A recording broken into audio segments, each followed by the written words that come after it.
The Reds have won 2 series in a row thanks to improved hitting, which means that the narrative could be changing. We'll explain. We'll also get you ready for the start of a big road trip in Pittsburgh and take a look at when we can expect some more help from the injured list in Cincinnati. All that and more on today's Locked On Reds. Let's go. You are Locked On Reds, your daily Cincinnati Reds podcast, part of the Locked On Podcast Network, your team every day. You are Locked On Reds with myself, Jeff Carr, and my co-host, Stephen Offenbaker. We are addicted to this Cincinnati Reds team, and we've turned that addiction into information for you. I've done this for over 800 episodes, and this is Steve's 4th year as well, podcasting about the Cincinnati Reds team, and we're doing this as part of the Locked On Podcast Network, your team every day. Thanks for making us your first listen. We're free and available on all platforms. On today's episode, we are going to talk about why this Reds team is not as bad as you think they are. And we're going to talk about why the pitching is only a few moves away from not being a liability. Why the Reds have a golden opportunity in Pittsburgh. But first, let's start with the reason for our optimism. Let's start with the reason that narrative is changing. Steve, what is the reason that we are thinking this narrative is changing? Well, they're finally hitting the ball and they're finally winning some baseball games. And God, they've put together 2 series wins in a row, one of them against the first place team in the division. So there are positives. There are other things to talk about than where you're going to go. And the big piece of that is that they're finally scoring runs and they're putting up big innings.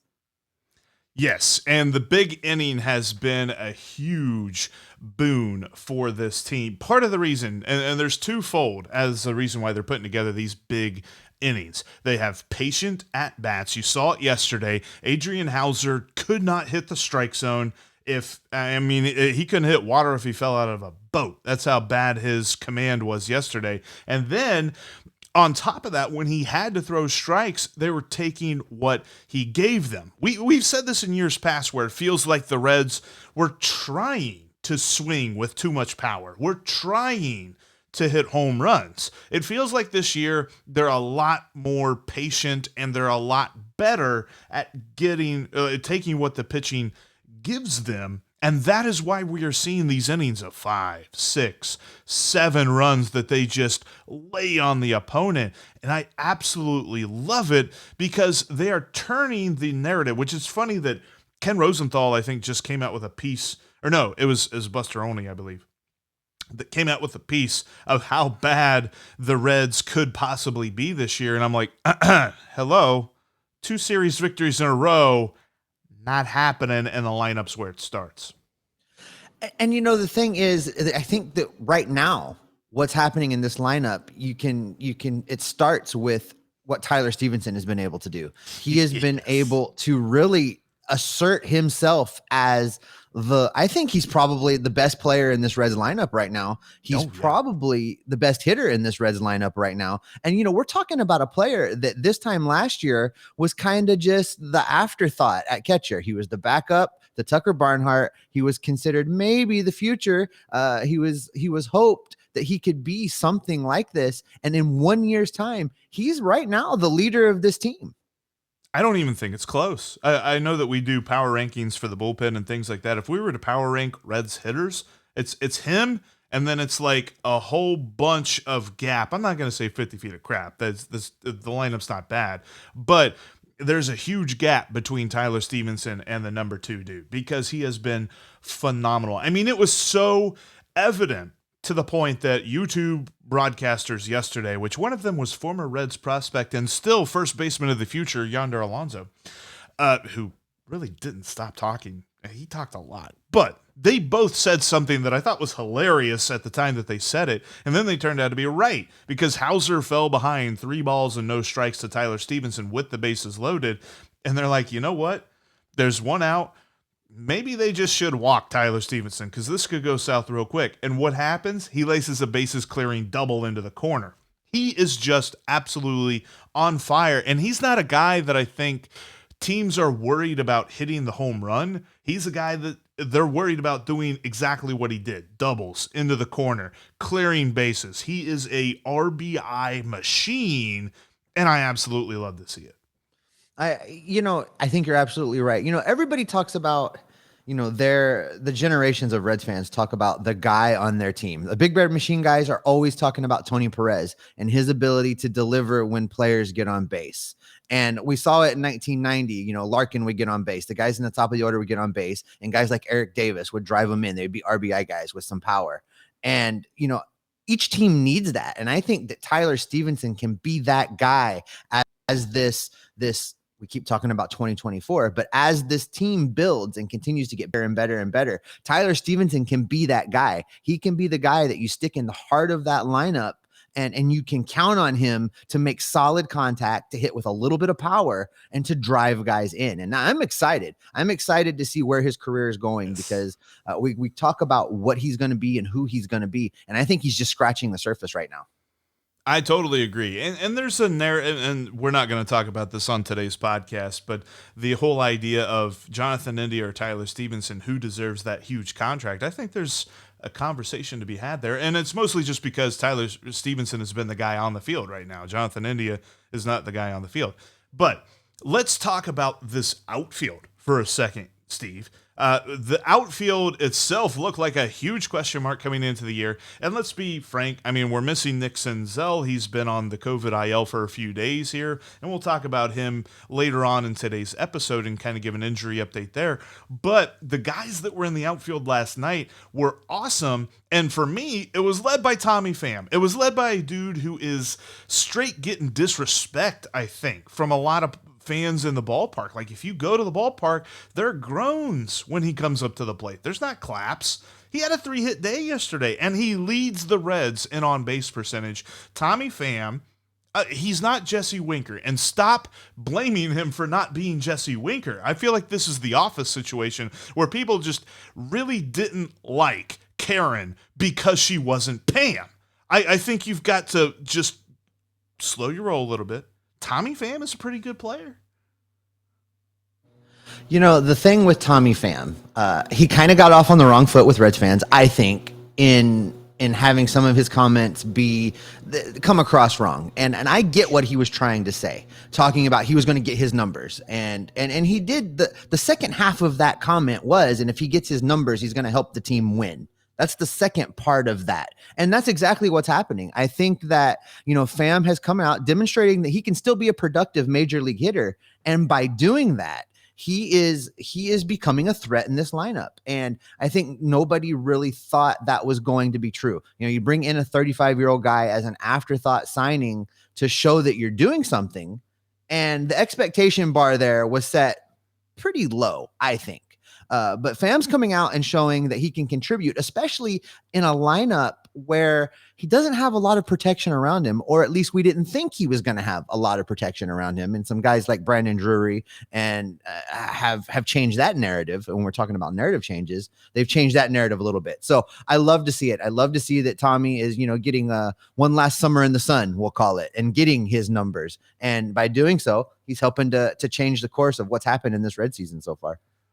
What is one of the most not overused, because it's worth pointing out and it's well worth talking about, but when you're talking about the workplace in America today, what is one thing that everybody says? It's don't be overly loyal to your company because they're not overly loyal to you. So why are we mad at a player just vocalizing what we already think about our workplace in America? I think that it's silly to continue to pile on him. And real quick too, Tyler Naquin has looked better since coming off the COVID IL. He's still striking out at a decent rate, but half his hits are extra base hits, and he's got 8 RBIs in the last 5 games. That's pretty phenomenal number to see for him. They're still batting him at the bottom of the lineup, and I agree with that, but I would like to see him continue this success because he had a rough start to the season compared to what we expected to see from him.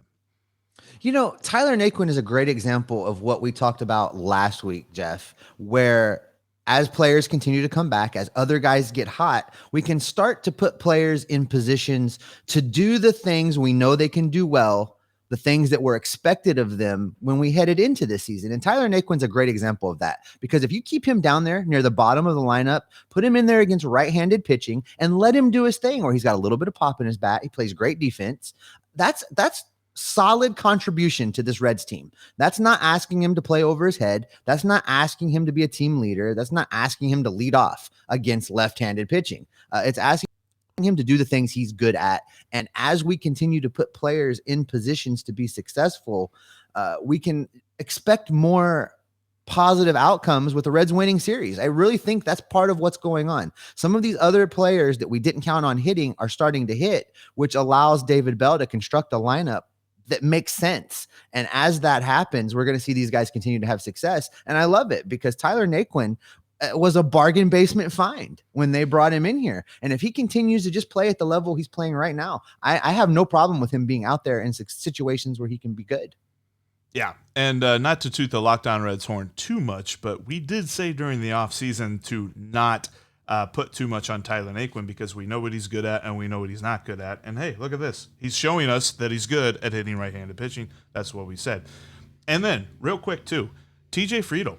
This dude's been fun.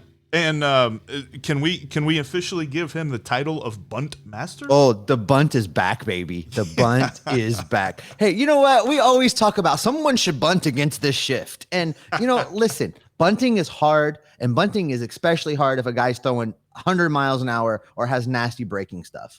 Bunting is hard. It's not just simple as going up there and sticking the bat out and you're going to get a bunt, or everybody would do it. Friedl is good at bunting, and I think that he drops down another bunt or two, they're going to stop shifting on him so much, which is the goal, right? I love that in both instances this week where he has done that, he's recognized that the defense has shifted and shifted and shifted and moved, and he's waited. He's been patient. Both of those bunts have come with 2 strikes. He's waited until the shift has really gotten to a spot where he can squeeze it down the line, and he was patient. You talked about this at the top of the segment, Jeff. The patience is paying off, and I love it.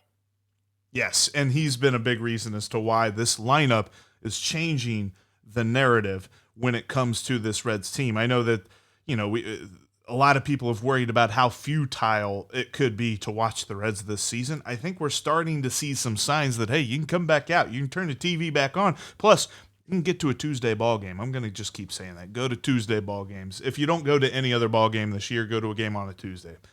That's all I got to say about that. But the narrative is changing, and the outfield has been a big reason why in these last few games.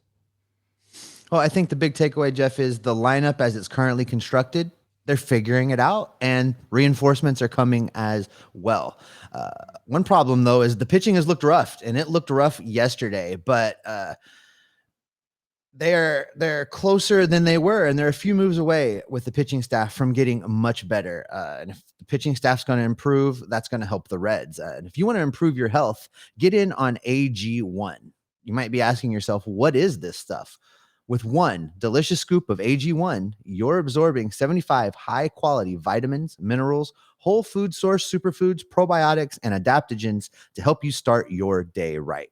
This special blend of ingredients supports your gut health, your nervous system, your immune system, your energy, recovery, focus, and aging.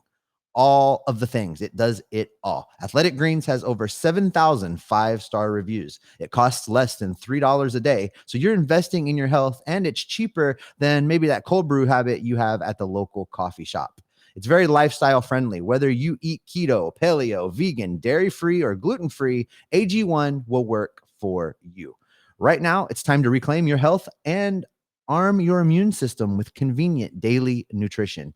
It's just 1 scoop and a cup of water every day. That's it. No need for a million different pills or supplements to look out for your health. To make it easy, Athletic Greens is going to give you a free 1-year supply of immune-supporting vitamin D and 5 free travel packs with your first purchase. All you have to do is visit them at athleticgreens.com/MLB network. That's athleticgreens.com/MLB network. Again, it's athleticgreens.com/MLB network to take ownership over your health and pick up the ultimate daily nutritional insurance. Thanks for making Locked On Reds your first listen of the day. Now, for your next listen, check out the Locked On Now podcast. Locked On Now has recaps of MLB games with analysis from our local experts. The Locked On Now podcast is going to take fans through the MLB season like no other network has ever before. The Locked On Now podcast is free and available wherever you get your podcasts, just like Locked On Reds. Speaking of Locked On Reds, make sure you are following the podcast on all the podcasting platforms, including YouTube. If you're watching us there right now, thanks a lot. Click that subscribe button below. Coming up on tomorrow's podcast, we're going to continue to get you through this series with what Jeff is calling the #1 comedy show in the nation, the Reds versus the Pirates. But that narrative is changing, Jeffrey. We are talking about different things. We are not going to continue to laugh at these Cincinnati Reds. But we do need to talk about the pitching, because if the narrative is truly going to change, the pitching absolutely has to improve. Yeah, and it starts with two guys. The two guys that really basically gave up all the runs. I mean, there were a few runs here and there. I think Jeff Hoffman gave up one run, which we'll talk about him in just a moment. But Goody, or Bad Vlad, Bad he was Vlad. He was actually Goody for the first 2 innings, and that is why I keep saying I think that he's probably better suited out of the bullpen. Give me 1 or 2 good I need to innings stop you from right the guy. there. You have to stop right there, Jeffrey. I don't get an opportunity to do this very often, so I'm going to give you this one. Get ready. Jeff Carr, you were correct. You've been saying for weeks now that Vladimir Gutierrez should go to the bullpen, and I have fought you on that. But watching yesterday, I could hear you in my head watching how he shifted after 2 innings. And I'm like, you know what? Frickin' Jeff is right. So I'm on board. So continue. I am on board. You were correct. I think that Gutierrez might be best suited to go to the bullpen and just work on a couple pitches and pitch with maximum effort.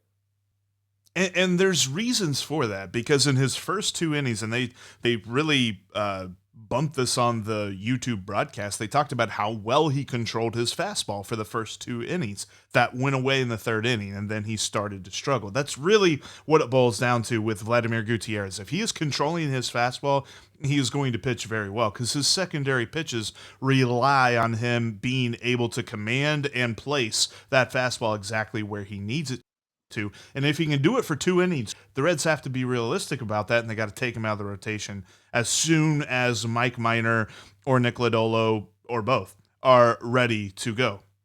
The other move they got to make, and this one kind of hurts me a little bit because I really like this guy. I really think that he's going to be special for this team, but he has struggled mightily to come out of the gate. And I don't know if it's a mechanical issue. I don't know if maybe he's tipping a pitch or what's going on with Dauri Moreta. But I think he needs a little bit of a stint down in AAA to kind of work some things out. And I know that that's like one of those things that you say, well, you don't just go down to AAA because those are games as well. And that's something that Kyle Bodie has said on Twitter before, that you don't just work on stuff in the minor leagues. There are also wins and losses down there too. But I think that Dauri Moreta would benefit from a little bit lower atmosphere, a little bit lower pressure environment. Send him down to AAA and work on something, because something seems off with him. And it showed yesterday. He couldn't even get an out, and he gave up 5 runs. You know, watching him pitch yesterday, Jeff, and I don't know if anywhere in your baseball time that you pitched, but he looked to me like a pitcher that was just way in his head too much. He was way overthinking what he was doing, and he was getting shellacked. And I think when you reach that point on the mound, when you've got a guy out there that can't really just focus on what he needs to do and execute it, it's time to change what is happening. And a change of scenery serves as kind of a wake-up call that, you know, you need to continue to improve. You need to fix your stuff. But it also, while it is games, while it is wins and losses, while there is an expectation to perform, it's not on the big stage at the major league level. He can go down there. He can try some things. He can experiment. He can coordinate with Derek Johnson and the entire pitching system and implement change in for lack of a better way to put this, you know, in a safe space, in a place where it's not going to be front page news that they lost a game at the big league level because of him. So for all of those reasons, I agree. I think that it's time for him to go down, work on some stuff. And I'm with you. I think he's a big part of this bullpen's future. It just might not be till next season. Yeah. And I just couldn't believe it, because you come into the 9th inning up 14-5. you don't really expect that score to change very much. Okay, maybe they get a run or two here or there. Christian Yelich, of course, has to get his pound of flesh, has to get his cycle. Something about playing against the Reds just really pisses this guy off, I guess. I don't know. Like, he's not a very vocal guy, so it's not as if he's trying to be a jerk, but his play on the field tells me he really don't like the Reds because he absolutely murders them every time he plays. And you know what? The world needs villains. So here we go. Christian Yelich is a villain to the Reds. I get it. But Dauri Moreta just unraveled in that inning, and they scored 6 runs. That was just, I was getting worried. I was getting worried there, Steve. But I'll tell you this. There's 2 guys that I want to bump for a second. I want to start with Alexis Diaz because Alexis Diaz has been fantastic. Alexis Diaz and that fastball, with all of the life that it has shown the baseball world that yet again, you can be effectively wild because there's something to that fastball that I believe that even him, whenever he throws it, he's like, I think I know where this is going. And it really works because the hitters are just like, I got no idea where this thing is going. And he is just absolutely pitching phenomenally well to start the season.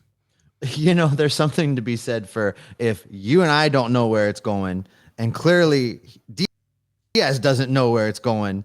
Knows that Diaz doesn't know where it's going. It's awfully hard to get comfortable in that batter's box. You've Right. got to be thinking about maybe keeping yourself in a position to bail out of there. So, you're absolutely right. There is some effectiveness in that. And, if he can continue to harness it and throw more strikes than not, he's going to continue to be successful. Yeah, and he deserves higher leverage looks because of that. I'd like to see him in a tight ball game because I think as of right now, we've really only seen him in games where the Reds are either comfortably behind or comfortably ahead. So I want to see him in games where they're a little bit closer. And then where I celebrated a victory, calling something, although I hate calling bad things. I hate calling the fact that Vladimir Gutierrez needs to come out of the rotation. I wish I would have been wrong about that. Something else I was wrong about was Jeff Hoffman. That's Carr family favorite, Jeff Hoffman. Good Lord, this guy's pitching well. 2 innings. He only gave up 1 run, but hey, you give up 1 run in 2 innings and you still keep your ERA under 2. He's pitched pretty well so far to start the year, Steve. I don't know that I'm getting a jersey about it, but I think I might be coming around. Order to it, stop Jeff. hating. Order the jersey on your screen now. Order the jersey for the YouTube viewers. Listen, Jeff Hoffman, yes, I'll put the link in the comments. Jeff Hoffman is pitching phenomenal out of the bullpen. And we talked about this when they moved him over there. First, he was starting, and we both thought that was a bad idea. You and I were at a game where he absolutely got shellacked in his last start at Great American Ballpark. And we both said at that time, if we never see him start another game, we would not be sad. But they moved him to the bullpen, and he's done nothing but be pretty efficient at what they've asked him to do since then.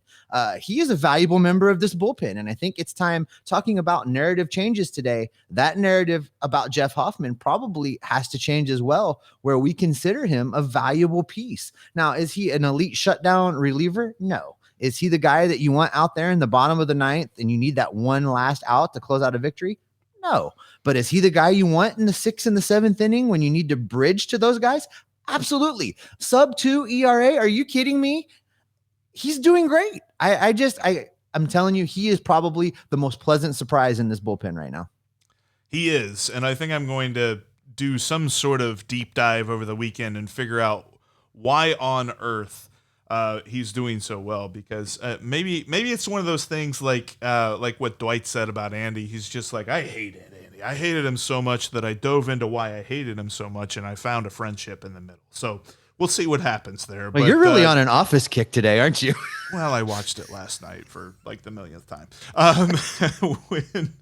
But this pitching staff, though, is not that far off, Steve. I think that's what we're thinking of here. And when I mean not that far off, they're not far off from getting the Reds to the 74 win plateau. We're talking about the over, baby. We're talking about over 73.5. We're not going to lose that money, Steve. We're not.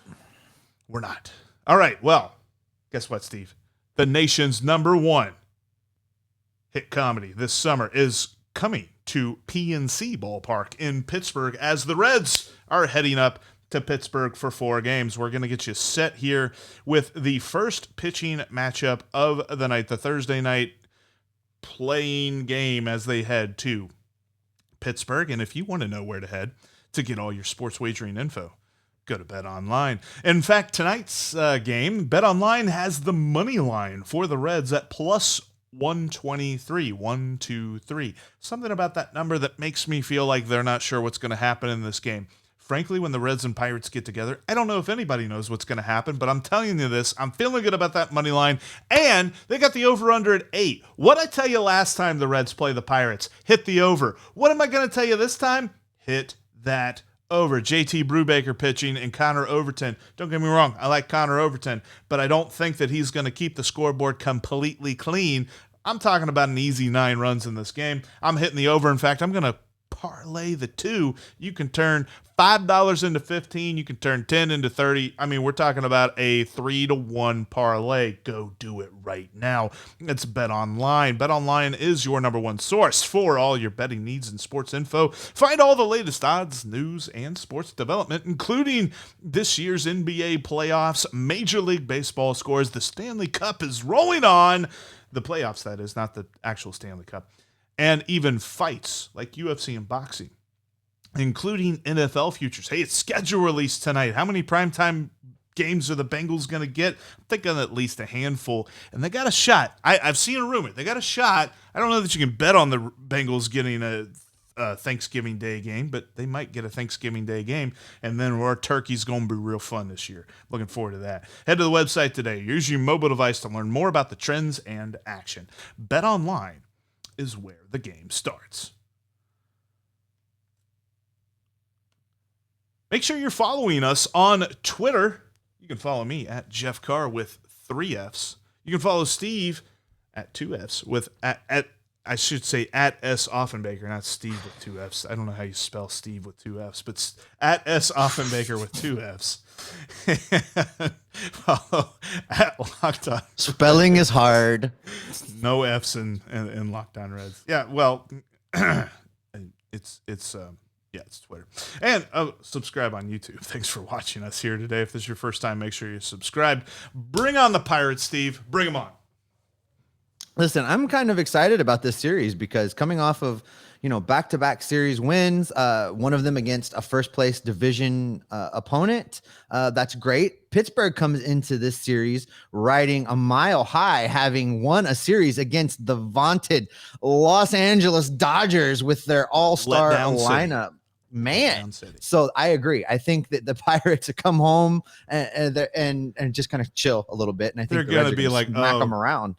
They're going to be like, oh, the Reds again. We got to play these guys again. And the Reds are going to be coming in. They're going to be like, let's go. Golden opportunity to get their 3rd straight series win. We're talking about 3 straight series wins, Steve. They've already got more wins in the month of May than they had in the month of April. And we're talking about a narrative change. This is how you continue to change that narrative. You beat up on the lowly buccos. Absolutely. And to do that, they're going to get things started tonight with Connor Overton on the hill.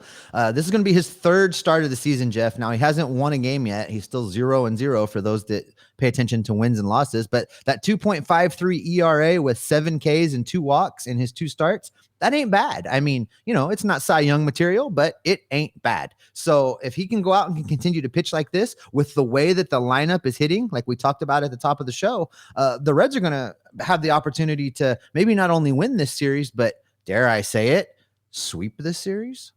You said a key stat for me when it comes to Connor Overton, and that's 2 walks. I'm not looking at Connor Overton to be a strikeout guy, and Lord knows I'm not expecting that ERA to stay under 3 because I look at Connor Overton as a possible back into the rotation type dude. And if those are his numbers, if he can limit the walks, and I would really I'd say give me an expectation tonight of 6 innings. I'd love to see him pitch 6 innings. We've seen that very few times this season from a Reds starting pitcher. I think that he can get it done, especially with his ability to limit those walks. Plus, going up against JT Brubaker, you might have ran into him in your travels, Steve, or where you grew up, because he's the pride of Springfield. After me, brother. After me. He is the pride of Springfield, Ohio, after Steve-O, let me tell you. I mean, I guess I interact with you more, so I got to agree with you there. Anyway, I see you more than JT Brubaker. But yeah, this season he's 0-2 if you're into the wins and losses thing. 5.68 ERA, hit the over. 30 Ks in 25 and a third innings. He does have 14 walks. That patience, the patience of the Reds lineup is going to play very well against JT Brubaker. It played well in the last time that they went up against him, so I'm looking for more of the same here at the home ballpark. He's going to be a little bit comfy. The Pirates are going to be a little bit comfy after that victory in LA, so I think it's time to take advantage of this. Here's why I like this series starting with Brubaker on the mound, because if a couple of the guys up top can draw some walks, like you're talking about, the patience is key, because if they can draw those walks and get on base and be, set the dish basically for Tyler Stephenson, who has really just been able to execute when we need him to. That's what I'm talking about, having that RBI guy in the lineup, having that guy that can go out and make the patient, solid contact, drive the ball into the gaps, drive in the runs. Tyler Stephenson is that guy. So you set it up for him. This is a perfect scenario right now with lineup is hitting. This is an opportunity for them to go out and score, like you're saying. So I think maybe you might be right again. Take the over. Take the over, because the Reds have one strategy, I think, with their lineup as it is currently constructed. Get the ducks on the pond for Papa Duck, because Papa Duck gonna knock you in, and that's Tyler Stephenson. Papa Duck. I'm going to submit that to be his possible nickname. He doesn't have a nickname yet. Papa Duck. That sounds good. Oh, yeah. I bet I know how he'll feel about that. Listen, Jeff, let's before we get out of here today, let's talk a little bit about help being on the way, because as the narrative changes, as things continue to improve, the Reds do need to get a few guys back. They're going to have to continue to strengthen this lineup, get some of these starters back off of the injured list. And I saw in the YouTube comments yesterday, people were asking about some injury updates. So I thought we would include that today. Let's start with the man, the myth, the legend at first base, Joey Votto. Joey Votto has asked to be given a rehab assignment when he comes off of the COVID list. That tells me a couple things: that Joey's been pretty sick. He feels like his timing is off, and he wants to be successful when he comes back. So he's going to spend some time getting some at-bats at the minor league level. But what that does mean is that he's probably not going to be back at all on this road trip. And sadly, that means he's going to miss the Toronto series. And I'm a little bit bummed about that, because I wanted to see Joey play against the Blue Jays in Toronto and hear the crowd react to Joey. And that Canadians are nice anyway, and you get one of their own coming on the visiting team. He was going to get some ovations, he was going to get some cheers, and Joey deserves that, and he doesn't always get it when he deserves it in Cincinnati. So I wanted to see it in Canada, where he comes from. But we're not going to get that. Joey is going to be out, but the Reds need him back, and they need a productive Joey Votto back when he does return. Yeah, I would have loved to have seen that. And over under 2.5 signs saying Joey come home. So I think it would have been over. I think you're hitting the over on everything right now. So let's mash the over on that one too. Yeah, I think we would have seen a couple of those signs. And I don't know that, because I didn't look into this for sure. And if hit us up on the comments section down below here on YouTube. But I feel like the last time that the Reds were in Toronto, he wasn't available for that series either. So it's kind of like one of those big bummer of the things. It's like, hey, he's returning home and he's yet to play at Rogers Center. So I'd be interested to know if that's the case, because that's just a thought that I have stuck in the back of my mind. Also, Steve, a quick update on Nick Senzel, because he's been on the COVID IL for a little while as well. He went on the same time as Tyler Naquin. Tyler Naquin's back, and he's still hanging out. The goal for Nick Senzel is to return May 23rd, when the Reds return to Great American Ballpark. So that will have been some time away. I wonder if he'll need a rehab start, but I don't know, though. It just depends on how sick he's been. So David Bell said that's still up in the air. He indicated that it's probably a 50-50 proposition whether or not Senzel is going to need a rehab start before he comes back. They did say they felt like Senzel is a couple days ahead of Votto, so you could see him back and activated on the 23rd, like you said, as the Reds return home to face the Chicago Cubs. So has anybody ever made that mix up before? What Mason? That's never mind. I'm missing the joke. Yeah, sorry. I totally. Never mind. Bottom line is Nick Senzel will be back for that homestand. He may see some time in AAA before that, but he's going to be back to face the Cubs. So there's a couple guys that you need back in this lineup to continue to increase that offensive production. I think that before Senzel got sidetracked again, he was starting to see the ball and starting to see the ball well. So for me, he can be another nice addition in the bottom of that lineup, like they're playing with Naquin to set the table for the top and drive in runs. Is Mason High School the Cubs? Just stop it. Are we saying the Cubs are bad? Just move along. Oh, Steve, all I know is this. They've got a golden opportunity this weekend in Pittsburgh for 4 games. They got a shot. I mean, I'm not going to call it. I think they're going to win 3 out of 4, but I'm not going to call it a sweep, but they got a shot at a 4-game sweep. And boy, you're some folks are not going to agree with that in the comments, but hey, I mean, we're riding high, baby. This narrative is a changing. Well, this is probably a great spot to wrap it up with a little bit of optimism. I agree with you. If you squint real hard, you can see a sweep. Now, it's not a guarantee. I'm not going on record and saying it's going to happen, but you can see it. It could happen. And that's probably a great place to wrap up for today. Coming up on the next podcast, we will continue to look ahead at the weekend of family fun at PNC Ballpark in Pittsburgh. There's sure to be some laughs all around, hopefully because we're laughing at how bad the Reds have beaten the Pittsburgh Pirates. Thanks for making Locked On Reds your first listen. Now make the Locked On MLB podcast your second listen. Sully brings you his unique perspective on the major leagues, both past and present. Locked On MLB, just like Locked On Reds, is free and available on all platforms. Jeff, the narrative, it's a changing. Jeff, you have ordered your Jeff Hoffman jersey, and the Reds are on a series winning streak. What can the folks expect from us as the Reds get back to their winning ways? We will be Locked On Reds every single day.